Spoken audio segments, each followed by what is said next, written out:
पौष से पुत्रदा एकादशी व्रत कथा और महत्व जारी है। भाग 2। उसने देखा कि वन में मृग, व्याघ्र, सुअर, सिंह, बंदर, सर्प आदि सब भ्रमण कर रहे हैं। हाथी अपने बच्चों और हथिनियों के बीच घूम रहा है। इस वन में कहीं तो गीदड़ अपने कर्कश स्वर में बोल रहे हैं, कहीं उल्लू ध्वनि कर रहे हैं। वन के दृश्यों को देख कर राजा सोच विचार में लग गया। इसी प्रकार आधा दिन बीत गया। वह सोचने लगा कि मैंने कई यज्ञ किए, ब्राह्मणों को स्वादिष्ट भोजन से तृप्त किया, फिर भी मुझको दुख क्यों प्राप्त हुआ? क्यों?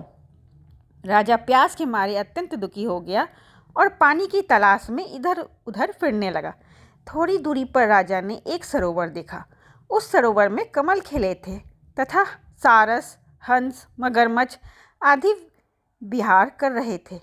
उस सरोवर के चारों तरफ मुनियों के आश्रम बने हुए थे। उसी समय राजा के दाहिने अंग फड़फड़ाने लगे। राजा शुभ शकुन समझकर घोड़े से उतरकर मुनियों को दंडवत प्रणाम करके बैठ गया। राजा को देखकर मुनियों ने कहा कि हे राजन, हम तुमसे अत्यंत प्रसन्न हैं। तुम्हारी क्या इच्छा है सो कहो। राजा ने पूछा, महाराज आप कौन हैं और किस लिए यहाँ आए हैं, कृपा करके बताइए।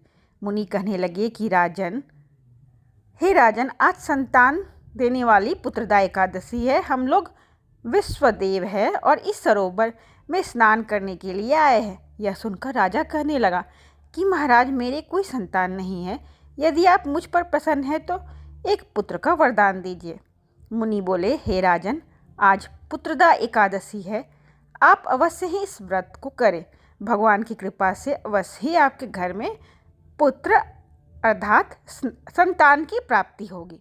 मुनि के वचनों को सुनकर राजा ने उसी दिन एकादशी का व्रत किया और द्वादशी को उसका पारण किया। उसके पश्चात मुनियों को प्रणाम करके महल में वापस आ गया। कुछ समय बीतने के बाद रानी ने गर्भ धारण किया और 9 महीने के पश्चात उनके एक पुत्र हुआ। वह राजकुमार अत्यंत शूरवीर, यशस्वी और प्रजापालक हुआ।